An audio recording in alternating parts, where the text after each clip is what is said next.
Cryptocurrencies has been in a free fall lately, with several falling precipitously from their newly achieved heights. Is this trend set to continue, erasing the gains that crypto has been experiencing since last summer? Or will crypto soon be back on the rebound, rocketing to the moon? The best way to determine that is to examine whether or not we are in a cryptocurrency bubble. A crypto bubble, if you will. In this video, we'll be exploring the nature of bubbles, whether the run-up in cryptocurrency can be thought of as a bubble, and if it is a bubble, is it in the process of popping, or is it just catching its breath, getting ready to blow more hot air into the balloon? How's that for poetic prose? In any case, lovingly, gently, tenderly, smash that like button for the YouTube algorithm, and let's get started. You're watching Finance Squared, and I'm your host, Derek West. On Finance Squared, we love talking all things personal finance, and that includes things like cryptocurrency and how they, like other financial instruments, can form asset bubbles. So how do you know if and when you're in a bubble of any asset class? The truth is, it's hard to tell, but most bubbles do have similar characteristics that you can look for, well, to help you determine that. These characteristics are common to most bubbles, including the housing bubble of 2008 and 2009. This is true of the dot-com bubble of the late 90s, the savings and loan bubble of the late 80s,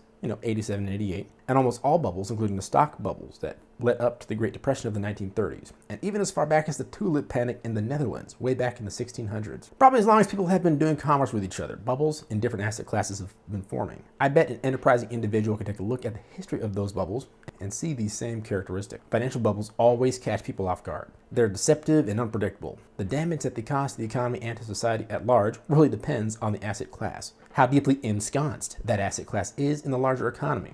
Think of housing as an example, and whether the extent of the participation is widespread or localized. To know if you're in a bubble, it helps to know what the term means. A bubble is a situation where the price for some asset class, like stocks, or market sectors even, like housing or crypto, or the economy in general, exceeds its fundamental value by a large margin. This is fueled by speculative demand, often itself fueled by retail and institutional investors seeing an asset class rise in value, and due to FOMO, a fear of missing out, get in on the asset class hoping to catch the ride up. The problem with this is that most investors that have that sort of FOMO, that fear of missing out, the investing that they're making is not made on sound grounds. For example, the intrinsic worth of the asset class. And when they finally realize the true value of the asset, it's not worth what they think it is.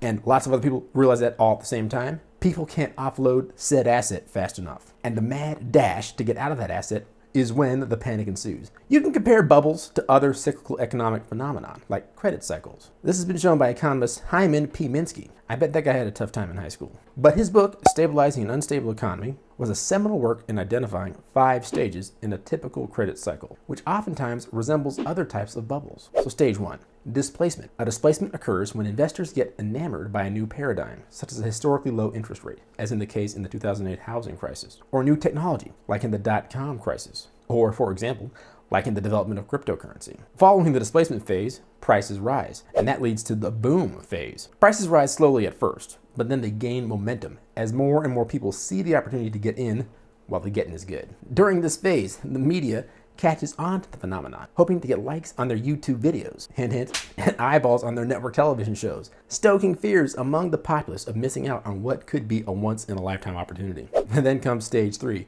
Euphoria. It's at this stage that caution is thrown to the wind, and asset prices skyrocket, validating everyone who got in early, and some of the people who started to get in late. It's at this point that the valuations start to get stratospheric, and valuation measures and metrics are touted to justify the relentless rise, a sort of circular argument. This in turn leads to the greater fool theory, the idea that no matter how high prices go, there'll always be a sucker, or in other words, a market of buyers willing to pay more. At the height of the dot-com bubble, the combined value of all technology stocks on the Nasdaq index was higher than the GDP of most nations. In Tokyo in 1989, land was sold for more than $139,000 per square foot, 350 times the value of Manhattan real estate at the time. And in 1637, at the height of tulip mania in Holland, the most expensive tulip bulbs were found to be about 5,000 guilders, the going price for a house in 1637. It's at this point that stage 4 starts to take place. Stage 4 is all about profit taking. At this point, people who are smart speculators realize that a bubble has been forming and that it may burst at any moment, leading them to sell most or all of their positions and take the profits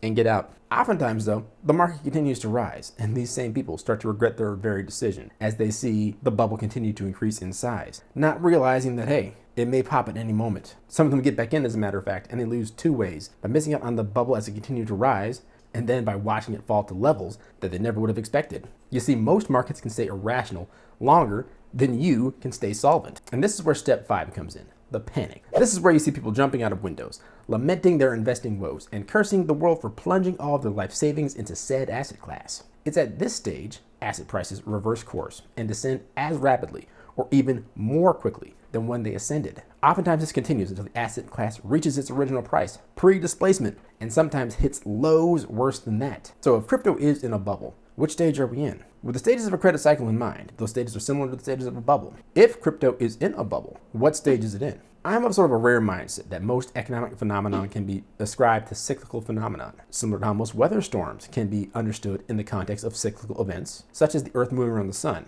and the northern hemisphere being closer during some time of the year than the southern hemisphere. This in turn causes water vapor to rise off the ocean, which affects weather patterns, sending rain and wind to India to form the monsoons, and sending hurricanes off the coast of Africa, hurtling into the Caribbean and east coast of the United States. So in my mind, we're all in various stages of bubbles with all the asset classes that we buy, whether that's real estate, stocks in certain sectors, and yes, cryptocurrency. So that to me says, yes, we are in a crypto bubble. But that begs the question, what stage are we in and when is it going to pop? If you take a look at financial news lately, quite a bit of what you see is financial analysts talking about how much Bitcoin went up today or how much it fell. Which alt currencies can you get into if you want to get in on this phenomenon? And if they're not talking about that, then they're talking about certain and if they're not talking about that, then they're talking about certain celebrity businessmen and women that are buying up loads of these altcoins and Bitcoin. If it's not Elon Musk, Snoop Dogg, and Gene Simmons buying up Dogecoin, or Gene Simmons buying up Cardano, it's news about companies taking huge positions in Bitcoin, like Tesla. The thing is, I'm not sure if people truly understand what it is they're buying. I know for sure that crypto geeks and enthusiasts are aware of what they are purchasing when they get into these currencies, but I think the general investing public still has no clue what it is they are purchasing. I get this impression just from having conversations on internet forums like Reddit and other places,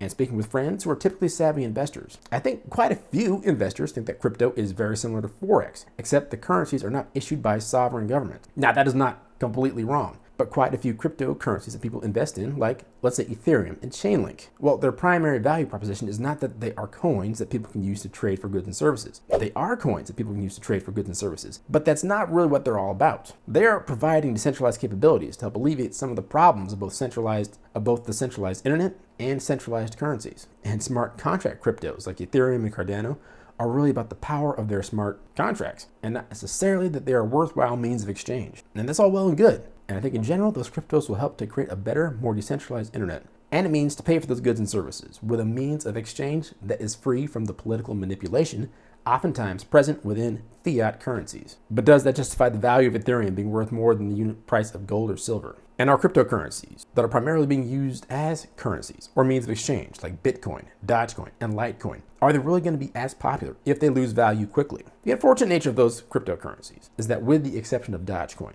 they are deflationary in value. That is to say, there is a limited number of them designed to be issued. And as the economy grows, and as more people participate in the economy, fewer and fewer people will be able to access them or mine them. And therefore, fewer and fewer people will be able to use them for their intended purpose, as a means of exchange. And if people are just holding ones and zeros, that is the nature of what Bitcoins are, electronic signals on a machine somewhere. If they're just holding them in cold storage, are they really anything more than a novelty item for rich geeks? So to answer my question, which stage is crypto in? I think it is in the starting position of the profit-taking phase. I'm probably not the first person to pose such a question either. And as more and more people start to pose questions like that, people who are listening may decide that, hey, I'm raising good questions myself. And they may decide to pull their holdings out, especially if there are large dips in the market, similar to the large dips we've been seeing lately. And the question of when we're going to pop is anybody's guess. I suspect that throughout the year, crypto will continue to get bigger and bigger. And with all the stimulus spending that is being planned and executed at this very moment, people will still have fear that large inflation will affect the US economy at some point in the near future.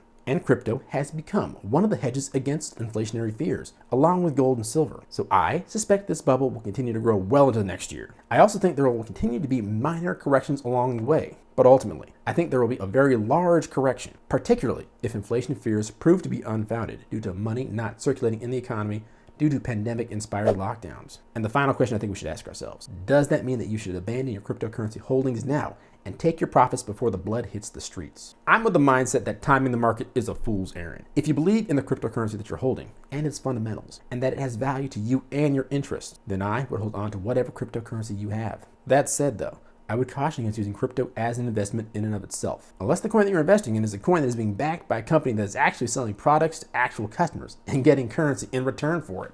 People have to understand, cryptocurrencies, including altcoins, with focuses on implementing smart contracts and decentralized internet protocols, are enablers of economic value. They're not in and of themselves economic value. Much like money, the US dollar, the euro, the Canadian dollar. Much like how money is only useful as a means of exchange. If you're not invested in something that is helping to provide value to folks, well then your wealth is going to have a hard time growing, whether you're just buying foreign currency or cryptocurrency.